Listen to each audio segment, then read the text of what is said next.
दोस्तों नमस्कार, स्वागत है आपका स्टडी फॉर सक्सेस में। आज हम यहाँ पे एक एग्ज़ाम जो हुआ था उत्तराखंड में, ये 14 अगस्त के दिन एग्ज़ाम हुआ था, इसको आज हम सॉल्व करने वाले हैं। और आपको ये नहीं देखना है कि इसमें से क्वेश्चन सिंपल भी हैं और क्वेश्चन सिंपल भी हैं और कुछ क्वेश्चन टफ भी हैं, बट हम इस तरीके से पढ़ने की कोशिश करेंगे कि आपको एक क्वेश्चन में ही कम से कम 4 या 5 क्वेश्चन मिल जाएँ और आपका नॉलेज बहुत ज़्यादा बूस्ट हो। और पढ़ने का यही तरीका होना चाहिए। अगर आप किसी भी एग्ज़ाम पेपर को लगा रहे हैं तो आपको उसको रिवर्स पढ़ना चाहिए, तब आपका नॉलेज बूस्ट होता है और आप आने वाले किसी भी एग्ज़ाम को क्या कर सकते हैं, आसानी से क्रैक कर सकते हैं।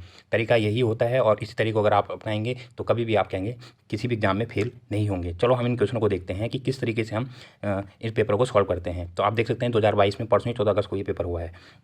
तो पहला क्वेश्चन यहाँ पे देखते हैं कि उत्तराखंड के पहले मुख्यमंत्री कौन थे। तो अगर हम यहाँ पे देखें तो पहले मुख्यमंत्री आपको पता ही है कि कौन थे। सबसे पहले जब हमारी इंटरिम गवर्नमेंट, ये अंतिम सरकार बनी थी हमारी 2000 में, ठीक है, तो उस समय जो हमारे मुख्यमंत्री बने थे, कौन बने थे? नित्यानंद स्वामी को मुख्यमंत्री बनाया गया था। और उस टाइम पे आपको पता ही है कि अब यहाँ पे बाकी ऑप्शन देखते हैं। सूरजसिंह बनारला हमारे क्या बने थे? पहले राज्यपाल बनाए गए थे, ठीक है। और गोविंद बल्लभ पंत आपको पता है कि 1946 में क्या हुए थे? इलेक्शन हुए थे। और 1946 में इलेक्शन में जो उत्तर प्रदेश के पहले मुख्यमंत्री बने थे वो आपके कौन बने थे? गोविंद बल्लभ पंत बने थे। इसके अलावा आपको नरेंद्र तिवारी आपको पता है। नरेंद्र तिवारी जी, अगर पूछा जाए आपसे कि पहले इलेक्टेड या जो जब चुनाव हुआ, चुनाव के बाद जो पहले मुख्यमंत्री जो हमारे बने या चयनित मुख्यमंत्री जो बने या इलेक्टेड मुख्यमंत्री जो बने, वो आपके कौन बने थे? वो बने थे आपके नरेंद्र तिवारी जी बने थे। अब हम नेक्स्ट क्वेश्चन देखते हैं यहाँ पे कि वेदों की चलो और नारा किसने दिया था। तो वेदों की चलो और जो नारा दिया था आपका, वो किसने दिया था? आपका स्वामी दयानंद सरस्वती जी ने वेदों की चलो और नारा आपका दिया था, ठीक है। और इसमें आपका एक क्वेश्चन ये पूछता है कि स्वामी दयानंद सरस्वती ने क्या क्या काम किया। स्वामी दयानंद सरस्वती ने क्या बनाया था? एक आर्य समाज बनाया था। आर्य समाज कब बनाया था? इसको आप याद रखना, 1875 में बनाया था। और कहाँ बनाया था इन्होंने? ये कहाँ बनाया था? इसको मुंबई में बनाया था। इसकी लोकेशन पूछी जाती है आपसे बार बार, ठीक है। और इसमें मैंने आपको एक क्वेश्चन भी पूछा था पहले कम्युनिटी टैब में कि स्वामी दयानंद सरस्वती आर्य समाज का जो पहला जो स्कूल था उत्तराखंड में, ठीक है, उत्तराखंड में दुगड्डा में पहला एक क्या बनाया गया था? स्कूल बनाया गया था आर्य समाज का। तो वो कब बनाया गया था? वो बनाया गया था आपका 1910 में। अगर हम दूसरे स्कूल की बात करें, आर्य समाज का दूसरा स्कूल उत्तराखंड में कब बनाया गया था? वो बनाया गया था आपका 1913 में उत्तराखंड में बनाया गया था, ठीक है। ये आपको क्या रखना है? याद रखना है। इसके अलावा हम बाकी देखते हैं यहाँ पे कि स्वामी विवेकानंद आपके दो मेजर काम याद रखें। एक तो 1893 में उन्होंने क्या शिकागो में धर्म सम्मेलन में भाग लिया था, और दूसरा उन्होंने क्या काम किया था 1897 में उन्होंने क्या किया था? रामकृष्ण परमहंस मिशन की क्या की थी? स्थापना की थी। कब की थी? 1897 में। आप इनको याद रख सकते हैं। राजा राम मोहन राय, ये बहुत इंपॉर्टेंट है। राजा राम मोहन राय ने क्या क्या काम किए थे? राजा राम मोहन ने एक इंपॉर्टेंट काम किया था। उन्होंने 1928 में ब्रह्म समाज की क्या की थी? स्थापना की थी। और ब्रह्म समाज की स्थापना उन्होंने कहाँ की थी? इसको भी याद रखना, कोलकाता में उन्होंने क्या की थी? ब्रह्म समाज की क्या की थी? स्थापना की थी। इसके अलावा राजा राम मोहन राय ने कुछ अखबार, एक आत्मीय सभा की भी क्या की थी? उन्होंने स्थापना की थी। कब की थी? 1814 में उन्होंने आत्मीय सभा की क्या की थी? स्थापना की थी। राजा राम मोहन ने एक अखबार भी निकाला था, आपको पता होगा कौन सा अखबार था? वो था आपका मिरातुल अखबार, ठीक है। मिरातुल अखबार था एक, तो ये भी राजा राम राय ने ही निकाला था। और एक आपका और है एक संवाद कौमुदी, ठीक है, संवाद कौमुदी और मिरातुल अखबार, ये भी राजा राम मोहन से आप याद रख सकते हैं। अब अरविंदो घोष की बात करते हैं यहाँ पे। अरविंदो घोष का जो सबसे इंपॉर्टेंट काम है कि ये क्या थे? एक रिवॉल्यूशनरी क्रांतिकारी थे। और इन्होंने एक बहुत ही इंपॉर्टेंट न्यूज़पेपर निकाला था जिसको हम बोलते हैं वंदे मातरम, ठीक है।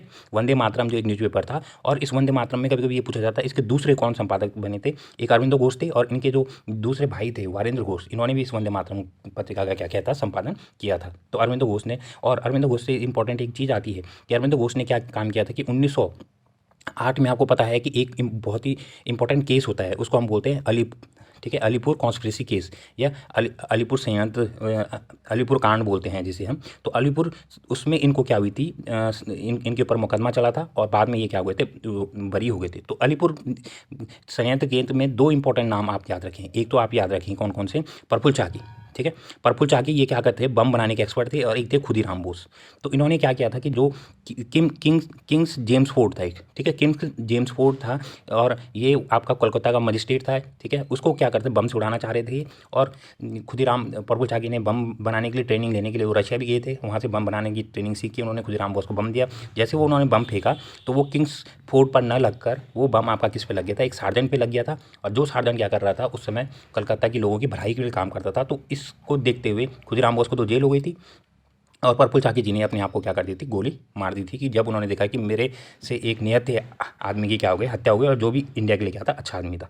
तो आप इसके आता फिर उसके बाद आदमी तो उसने क्या काम किया, 1910 में ये आपके कहाँ चले गए थे, पौडीचेरी चले गए थे। और पौडीचेरी में इन्होंने क्या किया था, ऑरोविले एक ऑरोविले आश्रम की क्या की थी, स्थापना की थी। ठीक है, इस तरीके से आप देख सकते हैं।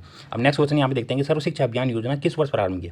तो सर्व शिक्षा अभियान जो योजना है वो आपकी कब आई थी, 2001 और 2002 में आई थी। अब सर्व शिक्षा अभियान में सबसे इंपॉर्टेंट क्या है कि आपको पता है कि जब सर्व शिक्षा अभियान आया था तो उसके बाद यहाँ पे एक 86 कॉन्स्टिट्यूशनल अमेंडमेंट एक्ट आया था या संविधान संशोधन आया था। ये कब आया था, 2002 में आया था। इसके तहत क्या किया गया था, 86, इसके तहत ये किया गया था कि 6 से एक, आपको पता है कि हमारे मौलिक जो कर्तव्य हैं, फंडामेंटल ड्यूटीज़ हैं, तो 11वीं फंडामेंटल ड्यूटीज़ क्या हुई थी, इसमें जोड़ी गई थी क्या 86 का अमेंडमेंट से। ठीक है, और इस 11वीं फंडामेंटल ड्यूटी में क्या है कि माता पिता का जो एक माता पिता का कर्तव्य है कि वो 6 से 14 साल के बच्चों को क्या करें, उनको जरूर से जरूर क्या एजुकेशन दें। और इसी 86 का अमेंडमेंट में एक काम किया गया था कि आपको पता है कि 21A आर्टिकल है।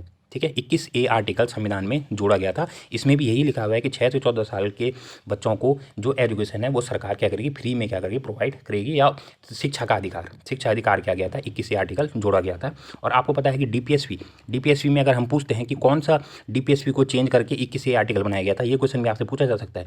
तो वो आपका जो आंसर होगा वो होगा आपके पास आर्टिकल 45 में लिखा हुआ था, एजुकेशन देनी चाहिए और सरकार की जिम्मेदारी एजुकेशन देनी। और इसको फिर क्या करना, फंडामेंटल राइट या मौलिक कर्तव्य बना दिया गया और 21A आर्टिकल बनाया गया 86वें संविधान संशोधन से। तो इस क्वेश्चन से हमें इतनी सारी चीज़ें देखने के लिए मिलती हैं। इसके बाद अब देखो, सर्व शिक्षा जो अभियान है आपके पास 2001-2002 वाला, इसका नाम अब क्या हो गया, चेंज हो गया। 2018 में इन्होंने इसका नाम क्या कर दिया, चेंज कर दिया, और इसका नाम अब हो गया आपका समग्र शिक्षा अभियान। तो अगर आपसे पूछा जाएगा समग्र शिक्षा अभियान कब चला था, तो ये आपके पास आंसर आएगा 2018। और अगर सर्व शिक्षा अभियान आएगा तो 2001-2। इस क्वेश्चन को हम आगे भी डिस्कस करेंगे क्योंकि ये बड़ा अच्छा क्वेश्चन है और इसमें बाकी चीज़ें भी हैं, तो अब आगे देखते हैं। देखो, भारत का पहला मुक्त विश्वविद्यालय किस राज्य में बनाया गया। तो आपको पता है कि भारत का जो पहला मुक्त विश्वविद्यालय बनाया गया था वो बनाया गया था आंध्र प्रदेश में। और कब बनाया गया था, 1982 में बनाया गया था। और मैं अब आपसे ये पूछता हूँ कि उत्तराखंड का जो मुक्त विश्वविद्यालय है, आपको पता है कि पहला मुक्त विश्वविद्यालय उत्तराखंड का कहाँ बनाया गया था, हल्द्वानी में बनाया गया था। और हल्द्वानी में कब बनाया गया था, तो ये आप मुझे क्या करें, कमेंट सेक्शन में जाकर जरूर बताएं। नेक्स्ट क्वेश्चन हम यहाँ पे चलते हैं, यशपाल कमेटी की रिपोर्ट। ठीक है, यहाँ पे देखो, अब ये इंपॉर्टेंट कमेटी है, आपसे सिंपल से पूछा जा सकता है यशपाल कमेटी किससे संबंधित है। तो यशपाल कमेटी जो आपका, ये यूके ट्रिपल में क्वेश्चन आ भी चुका है। यशपाल कमेटी जो आपके पास थी, इसने ये कब आई थी, 1993 में आई थी। और ये किससे संबंधित है, ये शिक्षा से संबंधित थी। ठीक है, एजुकेशन से संबंधित थी। और इसने क्या बोला था, इसने बोला था कि जो स्टूडेंट हैं उन पर बर्डन क्या होना चाहिए, कम पढ़ना चाहिए। तो लर्निंग विदाउट बर्डन, उन पर बर्डन कम होना चाहिए, इसलिए उनके बैग का जो बोझ था उस टाइम पर उसको भी क्या कर दिया गया था, कम कर दिया गया था, किताबों का बोझ, इस कमेटी की सिफारिश से। ठीक है, तो इस तरीके से आप इसको क्या कर सकते हैं, याद रख सकते हैं। अब ये क्वेश्चन आपके इतने ज़्यादा इंपॉर्टेंट नहीं है, पर फिर भी इसमें जो कमेटियां हैं नीचे, ये आपके लिए ज़्यादा इंपॉर्टेंट हो जाते हैं। देखो, इसमें ये बोला गया था कि कौन सा ऐसा आयोग था जिसने साइंस और मैथमेटिक्स को बोला कि जो जब स्टूडेंट के शुरू के जो 10 साल होते हैं पढ़ाई के, उसमें साइंस और मैथ क्या होनी चाहिए, कंपलसरी होनी चाहिए, अनिवार्य रूप से पढ़ाया जाना चाहिए। तो ये आपको बोला था किसने, कोठारी आयोग ने। अब कोठारी आयोग कब बना था, ये बहुत इंपॉर्टेंट आयोग है। और ये आपसे, क्योंकि अब नेशनल एजुकेशन पॉलिसी चर्चाओं में है तो एग्जाम का पार्ट बनता ही है कोठारी आयोग भी। ये कब बना था आपका, 1964 में बना था। इसने रिपोर्ट कब सौंपी थी, रिपोर्ट का ये भी पूछा जाता है, 1966 में इसमें क्या सौंपी थी, रिपोर्ट सौंपी थी। और इस रिपोर्ट की ही रिकमेंडेशन पे आपका क्या बनाया गया था, 1968 में पहली क्या आई थी, आपकी एजुकेशन पॉलिसी आई थी। भारत की जो ये एजुकेशन पॉलिसी आई थी तो 1968 में आई थी। और न इस पॉलिसी का क्या था, 10+2+3 जो हम आजकल अभी तक हम पढ़ते ही आ रहे हैं, ये कोठारी आयोग ने ही सुझाया था। इसके अलावा अगर हम बाकी आयोगों को देखते हैं तो इसमें देखो, सैडलर आयोग यहाँ पे बहुत इंपॉर्टेंट है। ये अंग्रेजों के टाइम पे पूछा था, आप सिंपल पूछा था सैडलर आयोग किससे संबंधित है, तो एजुकेशन संबंधित है। कब बनाया गया था, ये बनाया गया था आपका 1917 में, इसकी क्या हुई थी, स्थापना हुई थी सैडलर आयोग की। और ये है, इसके अंदर का ज़्यादा डिटेल में आप ना जाएं। राधा कृष्णन आयोग, ये भी पूछा जाता है, राधा कृष्णन आयोग किस लिए बनाया गया था, राधा कृष्णन आयोग बनाया गया था यूनिवर्सिटीज़ के लिए। ठीक है, या यूनिवर्सिटीज़ में कैसे पढ़ाई हो और क्या हो, इसके सुझाव के लिए राधा कृष्णन आयोग बनाया गया था। ये भी कब बनाया गया था, ये सेम कोठारी आयोग के साथ ही बनाया गया था 1964 में। कोठारी आयोग तो बनाया गया था स्कूल एजुकेशन के लिए, और राधा कृष्णन आयोग बनाया गया था आपका यूनिवर्सिटी एजुकेशन के लिए। ठीक है, तो ये स्कूल एजुकेशन की बात हो रही, तो इसका जो आंसर हो जाएगा आपका कोठारी आयोग हो जाएगा। मुदालियर आयोग जो बनाया गया था आपका, इसको आप, मुदालियर ज़्यादा इंपॉर्टेंट नहीं है, फिर भी अगर आपसे पूछा जाएगा तो आप 1952 इतना याद रख सकते हैं। तो सबसे पहले मुदालियर बनाया गया था, उसके बाद कोठारी बनाया गया था। ठीक है, उसके बाद आपका यशपाल कमेटी, वो आप देख सकते हैं। उसके बाद आपका ये चीज़ें थोड़ा सा इनको भी टाइमलाइन याद रखिए। तो मुदालियर आयोग 1952, तो इसका जो राइट आंसर है कोठारी आयोग है। 56 क्वेश्चन। अब हम यहाँ पे नेक्स्ट क्वेश्चन देखते हैं। ये भी बहुत ही बढ़िया क्वेश्चन है। इससे आपको बहुत सारे क्वेश्चन देखने के लिए मिलेंगे। निम्नलिखित में से कौन सा संगठन भारत में शिक्षक शिक्षा या टीचर एजुकेशन की बात करता है? तो देखो यहाँ पे सबसे पहले इसका जो आंसर हो गया NCTE, national council for teacher education. इसका नाम ही क्या है? National council for teacher education. ठीक है, तो अब ये टीचर एजुकेशन की बात हो रही है, तो ये कब आया था NCT? जो NCT बना था आपके पास, ये आया था NCTE एक्ट 1993, 1993 में NCTE एक्ट आया था और इसके तहत ही ये NCT बनाया गया था। आपके पास 1993 में एक्ट आया था, इतना आप याद रखेंगे। और ये किस पे काम करता है? सिर्फ टीचर एजुकेशन पे ही काम करता है। ठीक है, इसने 1995 में एक प्रोग्राम चलाया जिसको हम बोलते हैं टीचर एजुकेशन प्रोग्राम। इससे पहले जो टीचर एजुकेशन प्रोग्राम था वो AICT चलाता था, इतना आपको जानने की जरूरत नहीं है। पर NCT की किस एक्ट से आया था, तो इतना आप याद रखें कि 1993। अब यहाँ पे देखो बाकी जो कमीशन है बहुत ज़्यादा इंपॉर्टेंट है। MCI क्या है? Medical commission of India. ये भी क्या करता है? जैसे एम्स में पढ़ाई होती है या डॉक्टरों की जो पढ़ाई होती है उसके लिए क्या करता है? नियम बनाता था। ठीक है, तो MCI की स्थापना कब हुई थी? MCI जो आया था आपके पास, ये आया था MCI एक्ट आया था जो आपके पास, वो कब आया था आपके पास? 1933 में आया था। ठीक है, MCI एक्ट कब आया था? 1933 में आया था। और MCI की स्थापना कब की गई थी? 1934 में की गई थी। तो आप थोड़ा सा उसको याद रखिए कि 1933-34 के टाइम पर ही MCI आपके पास आया था। और आपको पता होगा कि मोदी जी ने, या जब मोदी गवर्नमेंट आई तो उन्होंने 2019 में इस MCI का नाम अब चेंज कर क्या कर दिया गया है? NMC कर दिया है, नेशनल मेडिकल कमीशन कर दिया है 2019 में इस MCI का नाम। तो इसको भी आप क्या करें? जरूर याद रखें। इसके अलावा देखो AICT क्या है? All India commission for technical education. तो ये टेक्निकल एजुकेशन के लिए है, जितने भी आपका BTech कोर्सेज होते हैं या इंजीनियरिंग कोर्सेज होते हैं उनके लिए ये क्या करता है? रिकमेंडेशन देता है या अप्रूवल देता है। तो ये AICT की स्थापना भारत में कब की गई थी? 1945 में इसकी स्थापना कर दी गई थी। ठीक है, तो 1945 में आया था आपका AICT। अब अगर हम यहाँ पर बोलेंगे CSIR, ठीक है, council for scientific and industrial research. ठीक है, CISR आपको पता है उत्तराखंड में भी है, रुड़की में भी है।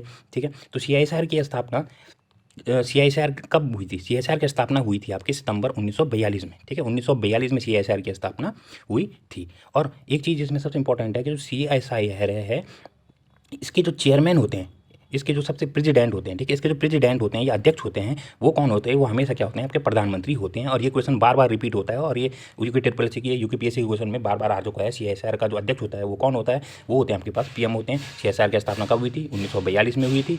इसके अलावा अगर आपसे ये पूछा जाए कि CISR के वर्तमान में अध्यक्ष कौन है, और वो बहुत ही इंपॉर्टेंट अध्यक्ष हैं, जो CISR के वर्तमान जो अध्यक्ष हैं वो अभी कौन है आपके पास? वो है आपके पास डॉक्टर एन काली सेल्वी। ठीक है, और ये क्यों इंपॉर्टेंट है? क्योंकि ये पहली क्या है? महिला आपकी क्या है? अध्यक्ष बनी है CISR के उनकी हिस्ट्री में। तो इनका नाम आप बिल्कुल ना भूलें कि CISR की पहली महिला अध्यक्ष कौन है? डॉक्टर एन काली सेल्वी। ठीक है, अब इसके आगे हम देखो, इसी क्वेश्चन से आपको कितने ज़्यादा वो मिल गए। अब देखते हैं आपके ये जो मॉक्स प्रोग्राम है, ये आपके लिए इसको देख सकते हैं कि मॉक्स जो प्रोग्राम है ये कब स्टार्ट किया गया था? वैसे ये किया गया था आपका 2016 में स्टार्ट किया गया था कि हमें क्या करना है? ज़्यादा से ज़्यादा ऑनलाइन क्या करना है? कोर्सेज ऑफर करवाने हैं। और ये किसने चलवाया था? ये AICT ने चलाया था। ठीक है, AICT ने मॉक्स प्रोग्राम। तो इसकी जो फुल फॉर्म हो जाएगी आपके पास, वो जाएगी, ठीक है, ये हो जाएगा मैसिव, ज़्यादा से ज़्यादा ओपन ऑनलाइन कोर्स। तो ये आपकी क्या है? मॉक्स की फुल फॉर्म है। ठीक है, तो इसको आप क्या करेंगे? याद रखेंगे। और इसके आगे एक क्वेश्चन भी है जो इसी से रिलेटेड है, तो उसको हम फिर आगे और डिटेल में देखते हैं। अब देखिए ये फिर से इंपॉर्टेंट स्कीम आ गई कि राष्ट्रीय माध्यमिक शिक्षा अभियान RMS से योजना किस वर्ष शुरू की गई थी? तो राष्ट्रीय माध्यमिक शिक्षा अभियान जो योजना की गई थी आपकी स्टार्ट, ये की गई थी 2009 में स्टार्ट की गई थी। तो मैंने आपको देखो इसमें टाइमलाइन थोड़ा सा याद रखना कि पहली जो योजना आती है आपके पास वो आएगी सर्व शिक्षा अभियान। तो सर्व शिक्षा अभियान आपको पता ही है कब स्टार्ट किया गया था? 2001-2002 में। ठीक है, उसके बाद आपके पास आया राष्ट्रीय माध्यमिक शिक्षा अभियान। ठीक है, तो ये सर्व शिक्षा अभियान क्या करता है? ज़्यादातर छोटे बच्चों की एजुकेशन, मतलब सबको एजुकेशन मिलनी चाहिए। फिर राष्ट्रीय माध्यमिक शिक्षा अभियान ये माध्यमिक में इनरोलमेंट को बढ़ाने के लिए था कि माध्यमिक में जैसे आप जो माध्यमिक वाले होते हैं 10th में आपको क्या करना है? ज़्यादा से ज़्यादा लोग पास करें या वहाँ तक पहुँचे। तो ये कब स्टार्ट किया गया था? 2009 में किया गया था। फिर एक आपको पता है कि टीचर एजुकेशन, मैंने आपको बता ही दिया, 1995 में आया था, NCT ने चलाया था। ठीक है, उससे पहले भी चलता था ये एजुकेशन, तो इसको आपको डेट याद करने की जरूरत नहीं थी। तो जब ये तीनों प्रोग्राम आए, कौन कौन से? सर्व शिक्षा अभियान, ठीक है, राष्ट्रीय माध्यमिक शिक्षा अभियान और इसके अलावा आपके पास टीचर एजुकेशन। तो इन तीनों को क्या कर दिया गया? मर्ज कर दिया गया और इन तीनों को एक ही चीज़ बना दिया गया और उसको बोल दिया गया हमें समग्र शिक्षा अभियान। ठीक है, समग्र शिक्षा अभियान। और समग्र शिक्षा अभियान कब बनाया गया? मोदी गवर्नमेंट ने इसको 2018 में क्या कर दिया? इन तीनों स्कीमों को, कौन कौन सी? सर्व शिक्षा अभियान, ठीक है, टीचर एजुकेशन और आपके पास हो गया राष्ट्रीय माध्यमिक शिक्षा अभियान। इन तीनों को मिलाकर एक समग्र शिक्षा अभियान बनाया गया। कब बनाया गया? 2018 में। अब नेक्स्ट क्वेश्चन देखते हैं। तमसो मा ज्योतिर्गमय कथन का मूल रूप से उल्लेख कहाँ से है, तो ये क्वेश्चन आपको सीधे डायरेक्ट याद रखना है। ये जो आपके हैं ये आपका मिलता है उपनिषद में मिलता है, तमसोमा ज्योतिर्गमय, और ये आपके किस में है, बृहदनायक, ठीक है, नारायक उपनिषद में आपको मिलता है, ठीक है, नारायण या वृहद नारायण उपनिषद में आपको क्या मिलता है, तमसोमा ज्योतिर्गमय वर्ड मिलता है। वैसे आपको सत्यमेव जयते पूछा जाता है तो आपको बताया किसमें मिलता है, मुंडकोपो, ठीक है, मुंडकोपनिषद, ठीक है, मुंडकोपनिषद में आपको क्या मिलता है, ये आपका क्या मिलता है, सत्यमेव जयते मिलता है। इसके आगे जोड़ो, हम आगे देखते हैं। निम्नलिखित में से कौन जून 2017 में नवगठित जो न्यू एजुकेशन पॉलिसी आई थी तो उसके अध्यक्ष कौन थे, तो वो कौन थे, आपके के कस्तूरीरंजन साहब थे जो इसके क्या थे, अध्यक्ष थे। इनकी रिकमेंडेशन पे ही आपका कौन सा प्रोग्राम चलाया गया, 5+3+3+4, ठीक है। तो ये प्रोग्राम आपका क्या है, चल रहा है 5+3+3+4, और ये आपसे हर पेपर में पूछा जाता है। ये आप ये मत सोचें कि एजुकेशन के पेपर में पूछा जाएगा, ये आपसे किसी भी पेपर में पूछा जा सकता है कि के कस्तूरीरंजन साहब थे। और एक इंपॉर्टेंट कमेटी है के कस्तूरीरंजन जी के नाम से भी, उसको भी आप याद रखें। कस्तूरीरंजन जी ने ही एक कमेटी बनी थी कि जब आपसे पूछा जाता है कि वेस्टर्न घाट को इको सेंसिटिव जोन, ठीक है, इको सेंसिटिव जोन बनाने के लिए एक कमेटी बनाई गई थी कि वेस्टर्न घाट को क्या है कि संवेदनशील पर्यावरण के रूप में संवेदनशील स्थान माना जाए ना माना जाए, क्योंकि वहाँ पे डेवलपमेंट भी करना था, तो इसलिए एक कमेटी बैठाई गई थी, वो बनाई गई थी आपकी के कस्तूररंगन कमेटी भी वहाँ की भी काम आई, और साथ में इनको एजुकेशन कमेटी भी बनाया गया था। तो आप इन दोनों को याद रखें कि कस्तूररंगन कमेटी उस घाट से भी है, वेस्टर्न घाट से भी संबंधित है। अब देखो ये क्वेश्चन सिंपल सा आ गया है कि न्यू एजुकेशन पॉलिसी, तो इसका सीधा आंसर हो जाएगा आपका 5+3+3+4। इसमें हम ज़्यादा, हाँ, इसमें एक इंपॉर्टेंट जो करंट अफेयर अभी चल रहा है कि न्यू एजुकेशन पॉलिसी अपने आने वाला पहला न्यू एजुकेशन पॉलिसी आपकी सबसे पहले किसने अपनाई थी, तो सबसे पहले जो अपनाने वाला कौन था, आपका हिमाचल प्रदेश, ठीक है। हिमाचल प्रदेश पहला राज्य है जिसने न्यू एजुकेशन पॉलिसी को अपनाया था, और दूसरा राज्य जो कौन बनाया है न्यू एजुकेशन पॉलिसी को अपनाने वाला, वो बनाया है आपके पास कौन सा, मध्य प्रदेश, ठीक है। तो अब बहुत से राज्यों ने अपना दिया है इस पॉलिसी को, उत्तराखंड ने भी इसको अपना दिया है। तो उत्तराखंड का अभी मेरे को सीरियल नहीं पता, बट ये ध्यान रख लें कि सबसे पहले किसने अपनाया था, हिमाचल प्रदेश ने इसको अपनाया था। अब देखें, अब आगे चलते हैं हम यहाँ पे। अब ये उत्तराखंड राज्य का गठन किस रूप में हुआ था, तो ये आपको पता ही है, इसको हम ज़्यादा डिटेल में नहीं आते। 9 नवंबर सन 2000 को इसका क्या हुआ था, गठन हुआ था। इसके बाद ये रीजनिंग क्वेश्चन है, तो ये इतने सिंपल से क्वेश्चन है, ये कोई भी कर लेगा, इसमें मेरे को ज़्यादा बताने की जरूरत नहीं है। मैं सिर्फ अभी यहाँ पे आपको जीएससी क्या कर रहा हूँ, डिस्कस कर रहा हूँ। तो आपको अगर देखना है तो इस पेपर को मैं अपने टेलीग्राम पर भी शेयर कर दूँगा, आप वहाँ से भी इसको जाकर ले सकते हैं, ठीक है। देखो विश्व में सबसे अधिक चाय का निर्यातक देश कौन है, तो अगर चाय की बात आएगी तो सबसे ज़्यादा जो निर्यातक एक्सपोर्ट करता है वो आपका कौन करता है, चाइना करता है, ठीक है। तो और उत्पादन में भी बोलेंगे तो सबसे ज़्यादा कौन है, चाइना ही है। दूसरे नंबर पे आपका क्या आता है, भारत आता है, ठीक है। तो एक्सपोर्ट हो चाहे इंपोर्ट हो, तो पहले नंबर पे चाइना आता है, दूसरे नंबर पे क्या आता है, आपका भारत आता है। अगर हम यहीं पे पूछेंगे कॉफ़ी का उत्पादन सबसे ज़्यादा कहाँ होता है, तो कॉफ़ी का उत्पादन आपका जो सबसे ज़्यादा होता है वो कहाँ होता है आपके पास, वो होता है आपके पास कहाँ पे, ब्राज़ील में, ठीक है। तो ब्राज़ील में आपका सबसे ज़्यादा क्या होता है, कॉफ़ी का उत्पादन होता है। बट अगर हम एक्सपोर्ट की बात करेंगे तो एक्सपोर्ट में आपका क्या रहता है, कभी कभी केनिया रहता है और कभी कभी क्या रहता है, श्रीलंका क्या रहता है, पहले स्थान पर रहता है। आप इन दोनों में भी कभी ऑप्शन में आए तो आप दोनों पे वो कर सकते हैं, क्योंकि ये दोनों इंटरचेंज होते रहते हैं। तो केनिया और श्रीलंका क्या करते हैं, कॉफ़ी का सबसे ज़्यादा एक्सपोर्ट करते हैं। अब यही पूछा जाएगा कि भारत में चाय सर्वाधिक चाय कहाँ होती है, वो आपको पता ही है कि आप असम मत मानना, वो कौन सा वो कहाँ होती है, वेस्ट बंगाल में होती है आपकी सबसे ज़्यादा चाय। असम में अच्छी गुणवत्ता वाली चाय होती है, पर वेस्ट बंगाल में जो जलपाईगुड़ी वाला जो एरिया है, दार्जिलिंग है, ये सब वेस्ट बंगाल में आता है। तो वहाँ पर चाय का क्या होता है, अच्छा उत्पादन होता है। इसके अलावा आपके पास क्या है कि भारत में कॉफ़ी का सबसे प्रोड्यूसर कौन है, तो वो आपको सबको पता होना चाहिए, कर्नाटक में एक बहुत ही फेमस जगह है, कौन सी, बाबा बुदान हिल्स। कौन सी, बाबा बुदान हिल्स। ये भी पूछा जाता है बाबा बुदान की पहाड़ियाँ कहाँ हैं, तो बाबा बुदान की पहाड़ियाँ कर्नाटक में है, और वो किस लिए फेमस हैं, वो आपके कॉफ़ी उत्पादन के लिए क्या है, फेमस है। इसके बाद नेक्स्ट क्वेश्चन हम यहाँ पे चलते हैं।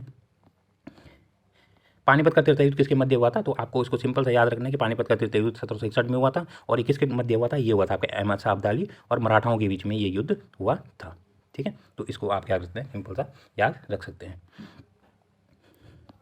नेक्स्ट क्वेश्चन देखते हैं, भारत की एंटी मिसाइल तकनीक बराक किस देश से प्राप्त हुई है, तो आपको इसको भी सिंपल से याद रखना है। ये बहुत पुरानी न्यूज़ है, 2018 में भारत ने इस टेक्नोलॉजी को बनाने की कोशिश की थी। बराक मिसाइल भारत और इजराइल ने मिलकर क्या करने की किया है, बनाने की कोशिश की है। तो भारत और इजराइल ने मिलकर इस टेक्नोलॉजी को बनाया है। वैसे आपको ब्रह्मोस पूछा जाएगा, तो ब्रह्मोस भारत और किसने मिलकर बनाया है, भारत और रशिया ने मिलकर क्या किया है, ब्रह्मोस मिसाइल का क्या निर्माण किया है, ठीक है। और भारत अब ब्रह्मोस किसको देने वाला है, किस देश को बेचने वाला है, भारत अब क्या है, एक्सपोर्ट भी कर रहा है हथियारों का। तो भारत ब्रह्मोस के लिए सबसे पहले जो डील आई थी वो फिलीपींस से आई थी, और फिर वैसे वियतनाम से भी आई है। तो भारत अब फिलीपींस को भी क्या देने वाला है, ब्रह्मोस मिसाइल बेचने वाला है। इसको भी आप क्या रखें, थोड़ा ध्यान में रखें।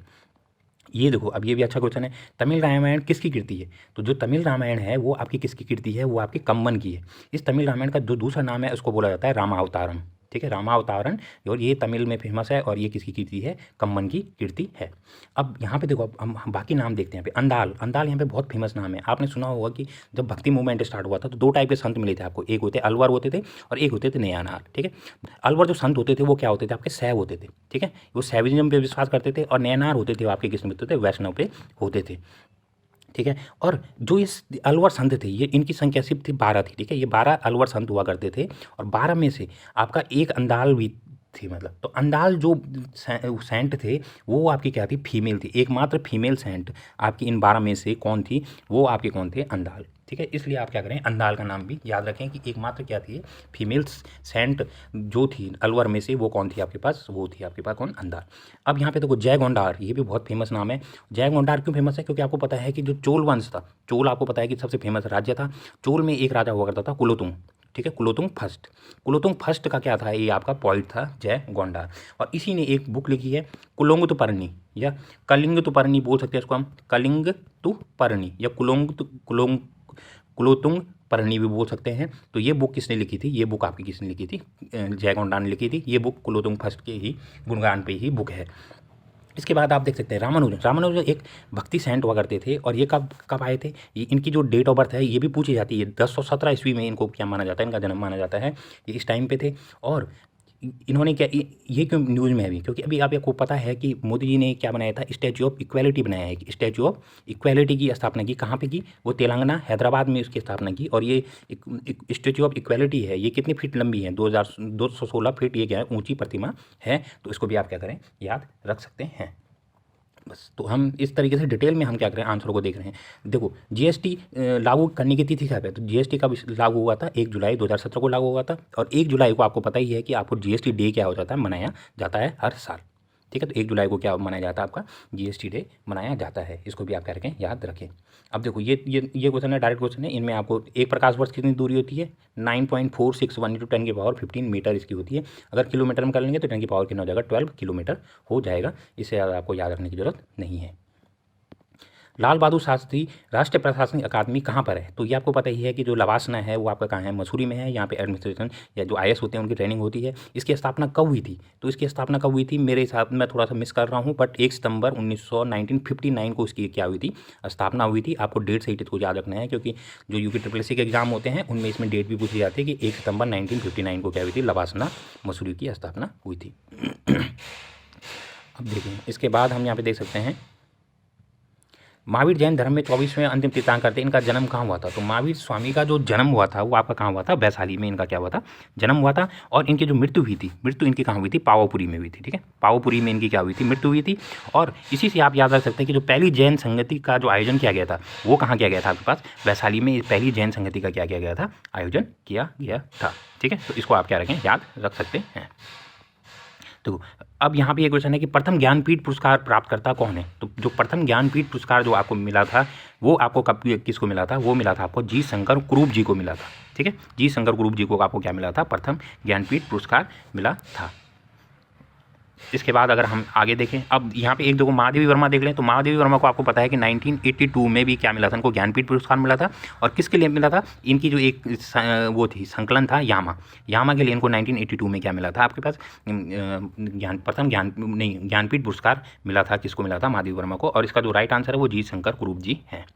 इसके बाद आप देख सकते हैं अम्लीय वर्षा में जल का पीएच मान कितना होता है, ये कॉमन सेंस वाला क्वेश्चन था, क्योंकि पीएच ज़्यादा भी नहीं होगा। आपको पता है कि जो पीएच होगा वो आपका कितना होगा, 7 से लेके 8.5, नहीं सॉरी ये नहीं, ये क्योंकि ये क्या बोल रहे हैं, अम्लीय वर्षा में जल का, तो यहाँ पे सिर्फ एक ही ऑप्शन बचता है यहाँ पे, क्योंकि आपको पता है कि पीएच अगर 7 से नीचे होगा तो वो क्या कहलाता है, वो अम्लीय कहलाता है। तो यहाँ पे एक ही ऑप्शन बचता है, 3.5 से लेके 3.6 तक क्या होगा आपका पीएच होगा, इसलिए वो जो वर्षा होगी वो आपकी क्या होगी, अम्लीय वर्षा होगी। ठीक है, इसके बाद नेक्स्ट क्वेश्चन देते हैं, किस राज्य में प्रथम बार डाक के वितरण हेतु डाक विभाग ने ड्रोन का प्रयोग किया, तो ड्रोन मतलब किसके लिए किया, कि पोस्ट भेजने के लिए ड्रोन का था। तो ये आपका क्या था, गुजरात ने। गुजरात में एक कच्छ जिला है। ठीक है, ये एक चीज़ यहाँ पे मैंने हमेशा देखी है, उत्तराखंड में कोई भी एग्जाम आता है तो उसमें गुजरात के क्वेश्चन बहुत ज़्यादा इन्फ्लुएंस रहते हैं। आजकल गुजरात को क्वेश्चन पूछा ही जाता है। तो गुजरात में कच्छ जिला है, यहाँ पे इस पहली बार किया गया था, पोस्ट का यूज किया गया था ड्रोन से भेजने के लिए। ठीक है, और इसमें एक सबसे इंपॉर्टेंट चीज ड्रोन में आप याद रखें कि पहली ड्रोन पॉलिसी बनाने वाला स्टेट कौन है। तो ड्रोन पॉलिसी बनाने वाला जो पहला स्टेट है भारत का वो कौन है आपके पास, हिमाचल प्रदेश है। ठीक है, Himachal Pradesh new education policy में हिमाचल प्रदेश, ड्रोन पॉलिसी बनाने वाला हिमाचल प्रदेश। ठीक है, तो इस तरीके का आप क्या रखेंगे, याद रख सकते हैं। अब देखिए ये सबसे इंपॉर्टेंट है यहाँ पे कि वंदे मातरम भारत नेशनल कांग्रेस के अधिवेशन में प्रथम बार गाया गया। तो ये कब गाया गया था, ये गाया गया था 1896 में वंदे मातरम गाया गया था। वंदे मातरम आपको पता ही है आनंद मठ से लिया गया है। किसने लिखी आनंद मठ, बंकिम चंद्र चटर्जी ने लिखी है। ठीक है, और एक चीज़ और यहाँ पे पूछा जाता है कि आनंद मठ किस विद्रोह को उजागर करने में भी इसने बहुत ज़्यादा योगदान दिया था। तो आनंद मठ ने कौन सा विद्रोह, एक सन्यासी विद्रोह हुआ था, सन्यासी विद्रोह को क्या किया गया था, आनंद मठ ने उजागर किया था। सन्यासी विद्रोह का जो टाइम पीरियड था वो 1870 के करीब है। ठीक है, 70 के करीब में ये क्या हुआ था आपके पास, विद्रोह हुआ था। तो आप इसको भी याद रख सकते हैं। अब ये नेक्स्ट क्वेश्चन देखते हैं यहाँ पे, एशिया की सबसे बड़ी तरल दर्पण दूरबीन, ठीक है, लार्जेस्ट लिक्विड मिरर टेलीस्कोप, ये कहाँ किया गया है सिचुएटेड। तो ये अभी कुछ टाइम पहले ही लगाया गया है, 1 साल पहले ही करीब। तो ये जो लगाया गया है ये आपका कहाँ लगाया गया, उत्तराखंड में लगाया गया। उत्तराखंड में कहाँ लगाया गया, उत्तराखंड में एक जगह है देवस्थल। देवस्थल आपके पास कहाँ पे है, नैनीताल में है। और इस जगह पे क्या लगाया गया था आपके पास, इसको लगाया गया था। ठीक है, या हम एरीज भी बोलते हैं। तो एरीज के पास ही इसको क्या लगाया गया है, ये आपका टेलीस्कोप लगाया गया है। लार्जेस्ट लिक्विड मिरर टेलीस्कोप ये आपके पास कहाँ है, देवस्थल नैनीताल में इसको सिचुएट किया गया है। ठीक है, मनोविश्लेषण के जनक ये आपको ज़्यादा इंपॉर्टेंट नहीं है, पर अगर जो ये पेपर जिन्होंने दिया है तो अगर वो देख रहे हैं तो उनके लिए ये है। सिगमंड फ्राइड ने इसके क्या है, इसके फादर बोले जाते हैं। तो हम देखते हैं। अब ये क्वेश्चन देखो कि भारत में मौलिक कर्तव्य को कब शामिल किया गया। अगर आपसे पूछा जाएगा शुरुआत में जब संविधान बना था तो उसमें भारत में कितने मौलिक कर्तव्य थे, तो उसमें भारत में कोई भी मौलिक कर्तव्य नहीं था। तब जब 1976 में एक कमेटी बनाई गई, स्वर्ण सिंह कमेटी। ठीक है, स्वर्ण सिंह कमेटी के रिकमेंडेशन पे आपका क्या हुआ था, 42nd कॉन्स्टिट्यूशनल अमेंडमेंट एक्ट, संविधान संशोधन हुआ। उसमें क्या किया गया था, आपके क्या किया गया था, ये मौलिक कर्तव्य जोड़े गए। कितने मौलिक कर्तव्य जोड़े, 10 जोड़े गए। 11वां मैंने आपको बताई दिया, 11वां कब जोड़ा गया था, 86 कॉन्स्टिट्यूशनल अमेंडमेंट एक्ट सन 2002 में क्या हुआ था, 11वां मौलिक कर्तव्य जोड़ा गया था। वो पढ़ाई से रिलेटेड था, 6 से 14 वर्ष के स्टूडेंटों के लिए। अब इसमें देखो, इसमें एक चीज़ यहाँ पे और है कि जब 76 में जो 46 कॉन्स्टिट्यूशनल अमेंडमेंट एक्ट हुआ था, इसमें आपको पता ही है कि 3 वर्ड जोड़े गए थे। ठीक है, एक वो जोड़ा गया था सोशलिस्ट, ठीक है, और एक जोड़ा गया था इंटीग्रिटी। ठीक है, एक जोड़ा गया था आपके पास कौन सा, सेकुलर। ठीक है, सेकुलर, सोशलिस्ट और इंटीग्रिटी, ये 3 वर्ड क्या गए थे उसमें जोड़े गए थे हमारी प्रस्तावना में। इसके अलावा 76 में क्या हुआ था, 76 को मिनी कॉन्स्टिट्यूशन भी बोला जाता है। और 76 में एक बहुत इंपॉर्टेंट जो हुआ था वो पेपर में पूछा जाता है, वो है आपके पास कि हमारे पास 3 लिस्ट है, यूनियन लिस्ट, ठीक है, स्टेट लिस्ट और कंकरेंट लिस्ट। तो कंकरेंट लिस्ट में क्या गए थे, 5 सब्जेक्ट के आगे गए थे, जोड़े गए थे। तो 5 सब्जेक्ट कौन कौन से थे, तो मुझे भी 2-3 याद है, मैं आपको बता देता हूँ। एक तो क्या हो गया, वेट एंड मेजर, ठीक है, माप एंड तोल, और एक तो वेट मेजर हुआ। एक हो गया आपके पास फॉरेस्ट को जोड़ा गया था। एक जोड़ा गया था कौन सा, एजुकेशन, शिक्षा, ठीक है, और एक जोड़ा गया था वाइल्ड एंड वाइल्ड लाइफ। ठीक है, एक जोड़ा गया था वाइल्ड एंड वाइल्ड लाइफ। तो ये भी आपका क्या था, ये 4 तो हैं, 5वां मैं थोड़ा मिस कर रहा हूँ। तो अगर आपको याद है तो आप कमेंट सेक्शन में इसको जरूर बताएं। तो ये क्या हुए थे, इनको क्या किस में, समवर्ती सूची में डाल दिया गया था या कंकरेंट लिस्ट में डाल दिया गया था। अब ये आप देखो आगे क्वेश्चन देखते हैं। ये इन क्वेश्चन से हमें कोई मतलब नहीं है, ये सिंपल सॉल्व कर सकते हैं आप लोग, इतनी कोई बड़ी बात नहीं है। अब देखो ये क्वेश्चन ज़्यादा इंपॉर्टेंट है यहाँ पे। देखो ड्यूमा का संबंध जैसे रूस से है, तो वैसे सोरा का संबंध कहाँ से है। तो ड्यूमा क्या है, रूस की पार्लियामेंट को ड्यूमा बोला जाता है। और सोरा किसकी पार्लियामेंट को बोला जाता है, अफगानिस्तान की पार्लियामेंट को क्या बोला जाता है, सोरा बोला जाता है। अगर हम यहीं पर वैसे बात करें, जर्मनी की पार्लियामेंट को क्या बोला जाता है, इसको बोला जाता है बुंडसटैग, ठीक है, BUNDSTAG, बुंडसटैग। फ्रांस की पार्लियामेंट को क्या बोला जाता था, नेशनल असेंबली। ठीक है, इनकी पार्लियामेंट को क्या बोला जाता है, नेशनल असेंबली। मलेशिया की पार्लियामेंट को पार्लियामेंट ही कहा जाता है। तो उसमें आपको ज़्यादा जानने की जरूरत नहीं है। ठीक है, इसके अलावा आपको एक और है, जापान की पार्लियामेंट को क्या बोला जाता है, जापान का बहुत ज़्यादा बार आता है डाइट। ठीक है, डाइट बोला जाता है जापान की पार्लियामेंट को। अब भारत की पार्लियामेंट को संसद बोला जाता है या पार्लियामेंट ही कहा जाता है। अब ये क्वेश्चन देखो, तो ये बहुत इंपॉर्टेंट क्वेश्चन है। ब्रह्म समाज की स्थापना किसने की, राजा राम मोहन राय ने की। कब की थी, 1928 में की थी। कहाँ की थी, कलकत्ता में की थी। सत्यशोधक समाज की स्थापना किसने की, ज्योतिबा फुले ने की। कब की थी, 1870 में की थी। ठीक है, 1870 नहीं, 1873 में की थी। कहाँ की थी, पुणे में की थी। इसके अलावा भारतीय राष्ट्रीय कॉन्फ्रेंस, ये है कांग्रेस नहीं है, ये इंडियन नेशनल कॉन्फ्रेंस है। तो इसकी स्थापना MG रंगानाथन साहब ने नहीं की थी। इसकी स्थापना जो आपको की थी वो किसने की थी, वो की थी आपकी सुरेंद्र नाथ बनर्जी ने। ठीक है, इंडियन नेशनल कॉन्फ्रेंस की स्थापना किसने की थी, सुरेंद्र नाथ बनर्जी ने की थी। और कब की थी, इन्होंने इसकी स्थापना की थी 1876 में। तो इसी से एक क्वेश्चन ये बनता है कि आपको पता है कि जो इंडियन नेशनल कांग्रेस की स्थापना हुई 1885 में हुई थी, तो उसके सम्मेलन में किस आदमी ने भाग नहीं लिया था? जो एक मेन शख्सियत थी, सुरेंद्रनाथ बड़गी ने इसके सम्मेलन में भाग नहीं लिया था। क्यों नहीं लिया था? क्योंकि जो ये इंडियन नेशनल कॉन्फ्रेंस थी इनकी 1876 में, इसका अधिवेशन भी इसी दिन चल रहा था, इसलिए वो इसमें भाग नहीं ले पाए। तो कभी आपका टफ क्वेश्चन बन सकता है कि निम्न में से कौन से पर्सन ने भाग नहीं लिया है, तो अगर वहाँ पे सुरेंद्रनाथ बनर्जी आपको दिखेगा तो वो आप सीधे बोल सकते हैं कि उन्होंने इसमें भाग नहीं लिया था कॉन्फ्रेंस में। क्यों नहीं लिया था? क्योंकि वो इंडियन नेशनल कॉन्फ्रेंस के क्या कर रहे थे उस समय, उसके सम्मेलन में भाग ले रहे थे। अब देखो इसके बाद हम आगे बढ़ते हैं, यही इसी में देखो अब आगे क्वेश्चन देखते हैं कि एम जी रनाडे क्यों फेमस है। तो एम जी रनाडे इसलिए फेमस है एम जी रनाडे ने क्या क्या क्या बनाया था आपके पास, ठीक है। एम जी रनाडे और ये तीन आदमी थे। एम जी रनाडे हुए, के टी तैलंग और पी आनंद चालू। तो इन्होंने एक सभा की स्थापना की थी, उसका नाम था पूना सार्वजनिक सभा, ठीक है। पूना सार्वजनिक सभा की स्थापना 1870 में हुई। और कौन कौन ने की थी? आत्माराम, ठीक है, ये पूना सार्वजनिक एम जी रनाडे, ठीक है, के टी तैलंग और पी आनंद चालू, इन्होंने क्या किया था आपके पास 1870 में आपका क्या किया था, पूना सार्वजनिक सभा की स्थापना की थी। इसके बाद आपसे पूछा जाता है कि प्रार्थना समाज, एक प्रार्थना समाज की स्थापना कब हुई थी? इन समाजों को भी आप जरूर देखें। प्रार्थना समाज की स्थापना हुई थी 1867 में। और ये किसने की थी? ये की थी आपकी किसने? आत्मारंग पांडुरंग जी ने, ठीक है। आत्मारंग पांडुरंग जी ने प्रार्थना समाज की स्थापना की थी 1867 में। तो इसको भी आप क्या करें, जरूर याद रखें। अब यहाँ पे पूछते हैं हरिजन सेवा संघ, इसकी स्थापना किसने की थी? महात्मा गांधी जी ने की थी। और कब की थी इसकी स्थापना? उन्होंने की थी 1932 में इसकी क्या की थी, स्थापना की थी हरिजन सेवक संघ की। और हरिजन वर्ड भी पहली बार निम्न जातियों के लिए किसने यूज किया था? वो भी महात्मा गांधी ने किया था। तो इसमें से देखो यहाँ पे अगर ये पूछा कौन सा सही है, तो सही में यहाँ पे ये गलत हो गया है, क्योंकि तीसरा यहाँ पे ऑप्शन, यहाँ पे कोई भी आंसर सही नहीं है। तो ये क्वेश्चन को आप डिलीट मान सकते हैं। निम्न में से किसका भारत में राष्ट्रपति के रूप में सबसे लंबा कार्यकाल रहा? तो सबसे ज़्यादा लंबा कार्यकाल आपका किसका? राजेंद्र प्रसाद जी का रहा है। इनका लगभग लगभग 12 साल क्या रहा है, कार्यकाल रहा है। बाकी अभी तक कोई भी नहीं रहे हैं। इसके बाद आपसे पूछा जा सकता है कि डॉक्टर जाकिर हुसैन से क्यों इंपॉर्टेंट है? क्योंकि एक तो तबला वादक हो गए, दूसरा ये इंपॉर्टेंट इसलिए है क्योंकि इन्होंने इनकी जो मृत्यु हुई थी ये अपने ऑफिस में हुई थी। ऑफिस में मृत्यु का मतलब होता है कि अगर कोई प्रेसिडेंट है वो अभी अपने प्रेसिडेंट के पद पर है और उसकी वहाँ पर मृत्यु हो जाए तो हम उसको बोलते हैं कि उसकी मृत्यु ऑफिस में हो गई है। तो डॉक्टर जाकिर हुसैन पहले राष्ट्रपति थे जिनकी ऑफिस में मृत्यु हो गई थी। अब आप मुझे बताएंगे कि दूसरे कौन से ऐसे राष्ट्रपति थे जिनकी ऑफिस में मृत्यु हुई थी? वो चलो मैं ही बता देता हूँ आपको कौन है। के आर नारायण। के आर नारायण जी की मृत्यु भी क्या हुई थी? आपने अपने ऑफिस में ही हो गई थी डॉक्टर जाकिर हुसैन के बाद। इसके बाद है डॉक्टर एस राधाकृष्णन। आपको पता ही है कि ये भारत के पहले उपराष्ट्रपति थे, बाद में राष्ट्रपति बने।